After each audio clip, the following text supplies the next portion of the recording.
സമാനതകളില്ലാത്ത വികസന പ്രവർത്തനങ്ങളും എല്ലാ വിഭാഗം ജനങ്ങളെയും ചേർത്ത് പിടിച്ച് ഇടതുപക്ഷ സർക്കാർ വീണ്ടും അധികാരത്തിലെത്തുമെന്ന് RJD നേതാവ് KP മോഹനൻ MLA പറഞ്ഞു. രാഷ്ട്രീയ ജനതാദൾ വടകര മണ്ഡലം കൺവെൻഷൻ ഉദ്ഘാടനം ചെയ്യുകയായിരുന്നു അദ്ദേഹം. എന്തുകൊണ്ട് തോൽക്കുന്നു എന്നതിന്റെ ഉത്തരം നിങ്ങൾക്ക് കിട്ടിയാൽ എന്തായാലും നമ്മുടെ ഇവിടെ വിജയിക്കും. അതിനുള്ള തയ്യാറെടുപ്പ് ഇപ്പോഴും ഉണ്ടാക്കി തെരഞ്ഞെടുപ്പ് കമ്മിറ്റി രൂപീകരിച്ചു കഴിഞ്ഞാൽ ബൂത്ത് കമ്മിറ്റികൾ രൂപീകരിച്ച് നമ്മൾ മറ്റൊന്നും കാക്കണ്ട, LDFന്റെ ബൂത്ത് കമ്മിറ്റി തെരഞ്ഞെടുപ്പ് കമ്മിറ്റി ഒന്നും കാക്കണ്ട, ഇപ്പോഴും തന്നെ ബൂത്ത് കമ്മിറ്റികൾ രൂപീകരിച്ച് തെരഞ്ഞെടുപ്പ് കമ്മിറ്റികൾ രൂപീകരിച്ച് പഞ്ചായത്ത് തെരഞ്ഞെടുപ്പ് കമ്മിറ്റി രൂപീകരിച്ച് ആദ്യം മണ്ഡലം കമ്മിറ്റി തെരഞ്ഞെടുപ്പ് കമ്മിറ്റി കൂടി രൂപീകരിച്ചുകൊണ്ട് മുന്നോട്ട് പോകും. രാഷ്ട്രീയപരമായിട്ടുള്ള കാര്യങ്ങളെ കുറിച്ചൊന്നും ഒരു വിശദമായിട്ട് പറയണമെന്ന് ഞാൻ ആഗ്രഹിക്കുന്നു. കാരണം നമുക്കൊക്കെ തന്നെ അറിയാവുന്നതാണ്. സോഷ്യലിസ്റ്റ് പ്രസ്ഥാനത്തെക്കുറിച്ചും പിന്നീട് ഇപ്പോഴും RJD ആയാലും എത്രയോ മാറിച്ചിട്ടാണ് socialist SP, ISP, PSP, SFP, KSFP, JDS, SJD, LJD, RJD ആയിട്ട് മാറിയത്. 12ാമത്തെ കൊടിയാണ് ഞാൻ പിടിക്കുന്നത്. പക്ഷെ ഒരേ ആശയം തന്നെ, അതിനൊരു മാറ്റമില്ല. എല്ലാ കൊടിയും പിടിച്ച് ചിന്താവധി പിടിച്ചവരുമാണ് ഞങ്ങളൊക്കെ തന്നെ. പക്ഷെ അതേസമയം നമ്മളിൽ മാനസികമായിട്ട് ഒരു പൊരുത്തക്കേട് ഉണ്ട് എന്നത് സത്യമാണ്. ഉണ്ടോ എന്നല്ല, ഉണ്ട് എന്നത് സത്യമാണ്. അത് മാറ്റിയെടുക്കണം.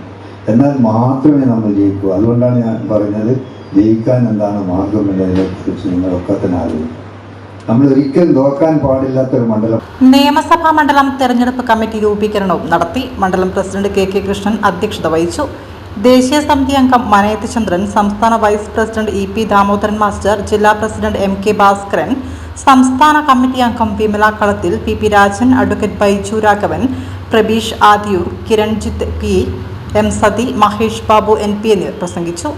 മണ്ഡലം സെക്രട്ടറിമാരായ പ്രസാദ് വിലങ്ങിൽ സ്വാഗതവും രഞ്ജിത്ത് കാരാട്ട് നന്ദിയും പറഞ്ഞു. PP Rajan chairman, CP Rajan general convener, VP Nanu ഗജാഞ്ചി എന്നിവർ ഭാരവാഹികളായി. 201 അംഗ തെരഞ്ഞെടുപ്പ് കമ്മിറ്റി രൂപീകരിച്ചു. ഇപ്പോൾ തെരഞ്ഞെടുപ്പ് കമ്മീഷൻ ഒരു സ്വതന്ത്ര സ്ഥാപനമല്ല. ഇപ്പോൾ കേന്ദ്ര ഗവൺമെന്റിന്റെ ഒരു ഉപകരണം മാത്രമാണ്. 2022 നരേന്ദ്രമോദിയും അമിത്ഷായും കൂടി ആലോചിച്ചുകൊണ്ട് ഒരു പരിശോധന നടത്തിയപ്പോൾ 24 പാർലമെന്റ് തെരഞ്ഞെടുപ്പിൽ BJP തിരിച്ചു വരികയില്ല എന്നവർക്ക് ഉറപ്പ് ലഭിച്ചു. അപ്പോൾ 24 തെരഞ്ഞെടുപ്പ് അട്ടിമറിക്കാൻ വേണ്ടി അവരൊരു കാര്യം തീരുമാനിച്ചു. ഇലക്ഷൻ കമ്മീഷൻ അവർ പറയുന്ന രൂപത്തിൽ മാറ്റിയെടുക്കണം. അന്നുണ്ടായിരുന്ന ഇന്ത്യയുടെ പ്രധാനമന്ത്രി, പ്രതിപക്ഷ നേതാവ്, സുപ്രീം കോടതിയിലെ ചീഫ് ജസ്റ്റിസ്, ഈ 3 പേരാണ് ഇലക്ഷൻ കമ്മീഷൻ നിയോഗിക്കേണ്ടത്. ഒരു നിയമത്തിലൂടെ അത് മാറ്റി. എന്നിട്ട് പ്രധാനമന്ത്രിയും അദ്ദേഹത്തിന്റെ ക്യാബിനറ്റ് 2 മന്ത്രിമാരും പ്രതിപക്ഷ നേതാവും ചീഫ് ജസ്റ്റിനെ ഒഴിവാക്കി.